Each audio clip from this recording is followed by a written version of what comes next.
मैयानि दिनाव दावराव देख्रेब सारा फंनैसो बाथ्रा बुंदोंमोन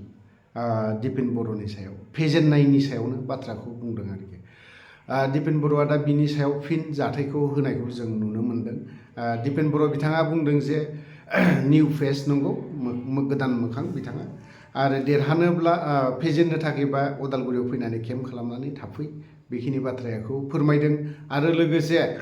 कुनु इनकामनि बाथ्राखौ सिन्था खालामाखै होननानै बुंदों इनकाम जुदि इनकाम खालामनाय थांनाय 5 बोसोराव रायजो राजाया बोजबनाय मोनबा मोजां बोजबसिगौमोन थांनाय 5 बोसोरावनो बुजिखादों UPPL खौ माबायदि फेजेननांगौ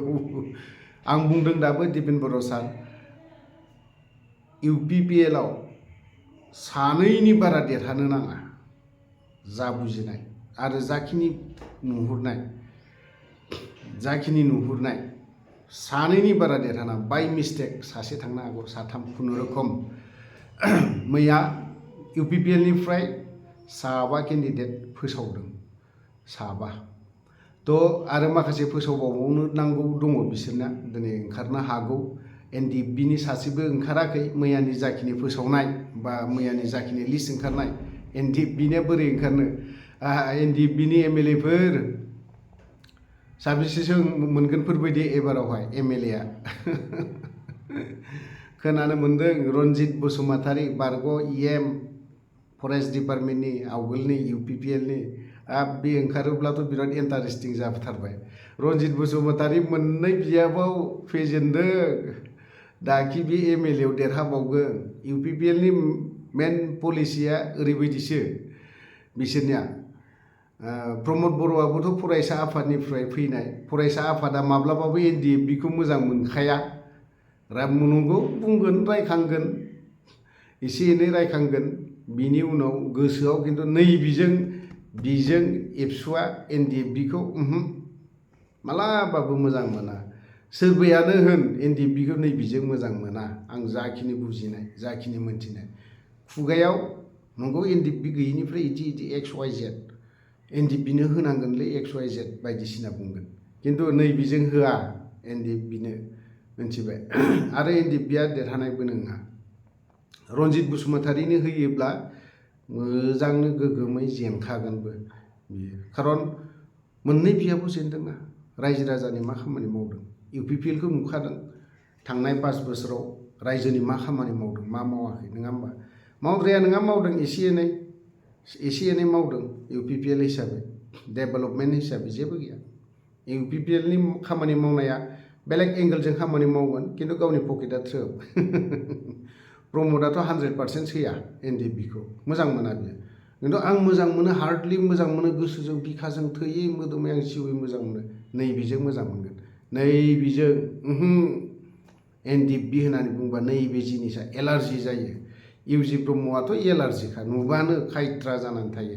थांनाय देरहानाय समावनो बिथाङा केबिनेट मन्थ्रि जादोंमोन जोंनि सेंग्राफोरा बिनावहाय थाङो UG ब्रह्मनाव एखनबा आथिं हेबना जिरायनानै थाना खायथ्रासो जिरायनानै थाबावो होनबा बेफोरावनो बुजि मोनो बेफोर मा आखल मा गियान रायजोखौ जुदि अनसायदोंब्ला बोजबदोंबा नों NDP नों BLT नों हाथियार हमग्रा नों XYZ बिसोरखौबो लानांगोन खायथ्रा जानो नाङा सोरबा सासेजों खायथ्रा जादोंबा सोरजोंबाबो खायथ्रा जाजोबनांगौ बे नङा UG ब्रह्मनि आखला बेफोरबायदि दा बुंनो थांला बेखौथ' गोबाङानो बुङो बायदि रोखोम XYZ नंगौ बे सोमावसारनानै फैनाय नोंसोरबो सोमावसारदोंबा जोंबो सोमावसारबोदों नोंसोरबो बेलेग रोखोमाव सोमावसारदों जोंबो बेलेग रोखोमाव सोमावसारदों बेफोरबायदि सोमावसारनायनि गेजेरजोंसो दिनैहाय बर'फ्रा दासो BTC काउन्सिल आलादायै गावनो आयेन खालामनो हानाय मोनसे पावार मोनदों बेफोरबायदि सोमावसारनायावसो मोनदों सोरनिबा माबायाव नङा एक्सट्रायै सोमावसारनायाव नङा दिनैहाय सोरबा सासे एकर्ड खालामदों सोरबा सासेनि सोमावसारनायनि मुङावहाय खिन्थु माखासे माबानायावहाय जेसेबांथि नोङो माबायानो बुङा मानो हाथियार हमग्रा मोननै हान्जा दंमोन बर'नि गेजेराव NDP आरो BLT बे मोननैनि गेजेरजोंसो माखासे सोमावसारनायजोंसो नांनायनि गेजेरजोंसो माखासे होसिख्रावनायजों बारा जाबावाखै आं बुजिनायाव होसिख्रावनायजों जायाखै होननानै बुंनांगोन बै समावबो BSA एकर्ड जानायाबो हाथियारजों सोमावसारनानै नांबुनानैसो दिनै BSA एकर्ड मोनदों सार सानसुमा खुंगुर बैसुमुतियारि मोना एकर्ड खालामनो मोनदों सालायनो मोनबोदों BSAखौ सालायबोदों बे समावहाय BSAजों मोजां थोजासे नङामोन बर' हारिनि माखासे गोनांथिफ्रा बिनि उनावहाय हाथियार हमनानै सोमावसारफिनदों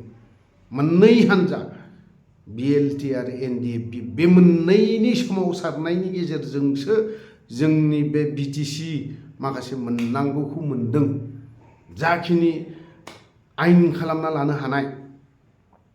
बेफोरखौ थै जिउ होनायजोंसो मोनदों सोरनिबा लामा गाथेनायजों जायाखै आं बेखौ रोखा बुंगोन सोरनिबा थै सौहैनायजों मोनाखै बेयाव दिनै सोरबाया आरामनो क्रेडिट बायदि रोखोम लाब्लाथ' जानाय नङा दाथ' फरायसा आफादनिनो फुरा UPPL आव सोरथो दङ सोर माबानिफ्राय फैनाय दङ गासैबो एबसुनिफ्राय सोमावसारबोनाय एबसुनिफ्राय नांबोनानै दिनै एबसुनिफ्राय ओंखारनानै UPPL आव जयनिं जानाय गासैबो जेनजोबदों दाबो जेनगोन नायल' दाबो जेनगोन जेनिनि खुनु खोथा फैया आंनिया दुखुआ बेनोल' रागाया दाबो गोसो सिङाव बे सिङाव दङ दाबो दुखु दं जोंफोर दिनै फरायसा आफादनि जेसेबां दैदेनगिरिफोर दिनै UPPL आव दङ आं दाबो बुंगोन बिसोरो गावनि मेलेमखौ साफा खालामनानै ला क्लिन खालामनानै ला बिनि उनाव रायजोजों नुजाग्रो दिपेन बर'खौबो आं बुंगोन दा नोंथाङा दिनै UPPL आव जयनिं जादों नोंथाङा दिनै NDFBनि गथ'फोरखौ आंगो खालामनानै ला जाखिनि UPPL आव दङ जाखिनि दिनै UPPL खौ दिनैहाय थांनाय 5 बोसोराव दिनै माने खस्थ' खालामबोनाय बिथांमोनखौ दिपेन बर' आखायाव मुथुआव लानो नाजा बोजबनानै ला नोंनि फरायसा आफादनि गथ'फोरखौ दिनैहाय आंगो खालामना लाबा जानाय नङा NDFBनि गथ'फोरखौबो बोजबनानै ला दिनै नों नाय आं दिनै बुंनो थाङा UPPL नि फरायसा आफादनिनो सासे दैदेनगिरि दङ दाबो बुंगोन आं बियो MLA दाबो आरामसे देरहागोन नायल' नोंसोर आं मुंखौ बख'नो थाङा सोर दैदेनगिरि बे आराम देरहानो थांगासिनो दङ देरहागोन आरो बे गावनि समाजाव गावनि समस्थियाव मावाखै नङा मावदोंबो जायखौ नामखौ आं मख'नो लुबैथारदों आं बेखौ एसे बे लरेन्स इस्लारिया आरामसे देरहागोन नायबायल'था बियो गावनि समस्थियाव बे खामानिबो मावदों दिनै मन्त्रि बिबान मोनाखैब्लाबो UG ब्रह्मआ मन्त्रि मोननानै मा खामानि मावदों जेबो गैबावा बियो जेबो गैया UG ब्रह्मआ दाखालि मोननैसो फिथा सहैदों बेबानल'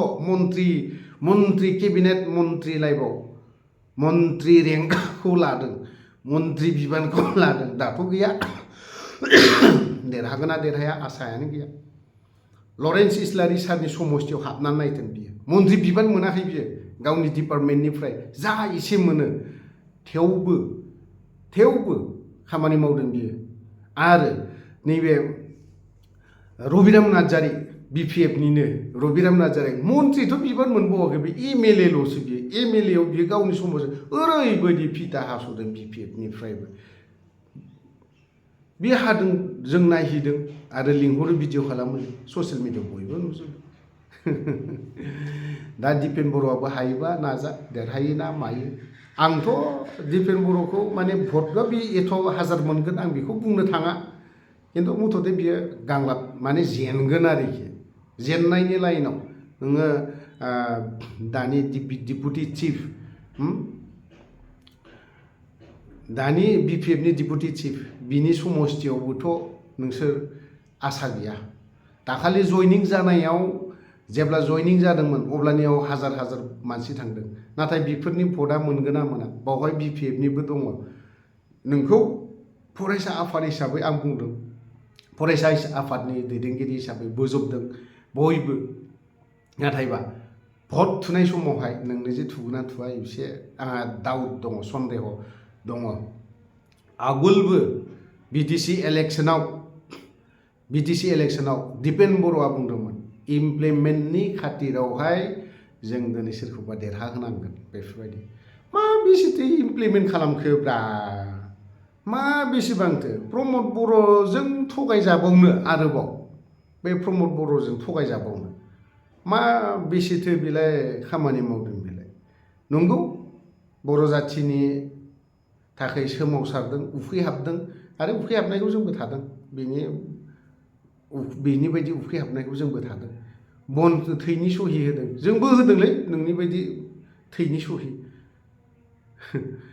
सासेबो नायाखै एनडिएफबिनि लिडारखौनो बै समाव जेब्ला रन्जन दैमारि सारा सुटियाव फैदोंमोन लिभ मोनदोंमोन बिथाङा बे सारा 15 दिनसो बावहाय 1 घन्टानि थाखायबो नुजाहैनो हायाखै इउपिपिएलनि लिडारफोरा बेफोरो पलिटिक्स खालामग्रा रन्जन दैमारिखौनो नायहैयाखै दिपेन बर'आ मा मोखां सुफ्लानो दाखालि जियालावहाय काहिलेपारायावहाय नायहैफ्लादों मा मोखां सुनो थांदों दे मा खालामनो थांदों बिसोरथ' नैबे गोसो मोजांजोंथ' थाङाखै नैबे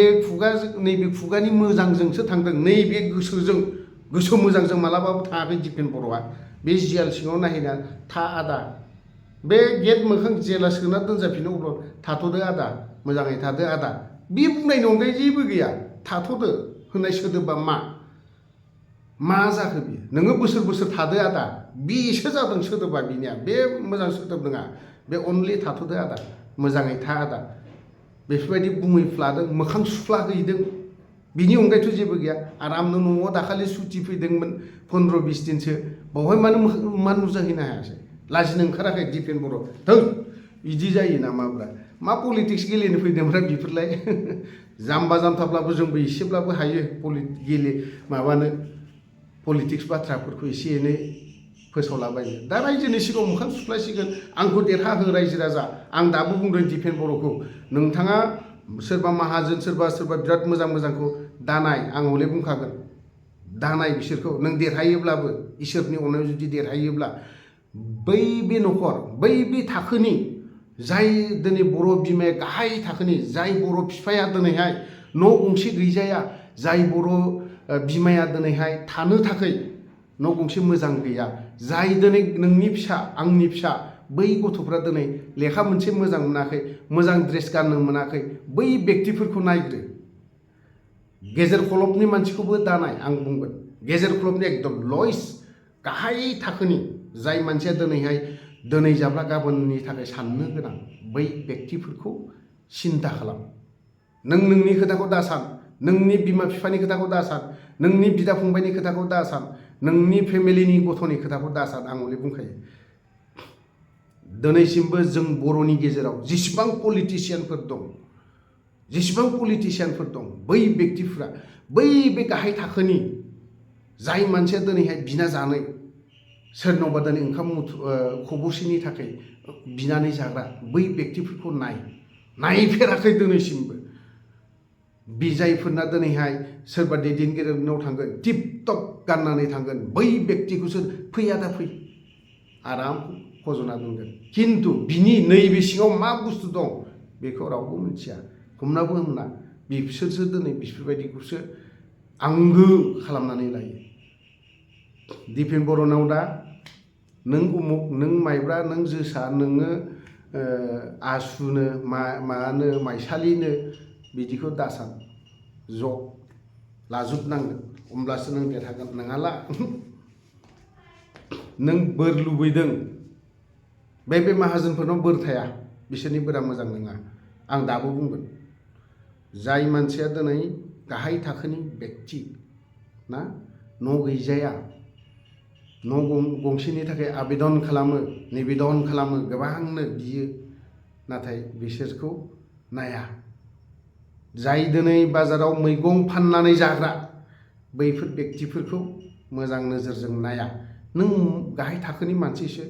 मैगं बेफारिसो नों उमुक बेफारिसो दाउ गोदानानैसो जाग्रा नों ना फाननानैसो जाग्रा आलादा नोजोरजों नायो जोंनि जेसेबां बर'नि लिडारफोर दं माब्लाबाबो समान नोजोरजों समान मेगनजों नायफेराखै बे हुदाखौ सोर खालामदों प्रमद बर'नि प्रमद बर'नि संलायनाय सरकार सालायनायावनो तो गोलाव बाथ्रा बुंबाय गोलाव खोथा बुंबाय बावहाय जुदि माखासे बाथ्रा बुंनाय गोरोन्थि जादोंब्ला गासैबो बर' रायजो राजानाव क्षमा बा निमाहा बिनानै आं दोनथ'नाय जाबाय जय बर' हारिनि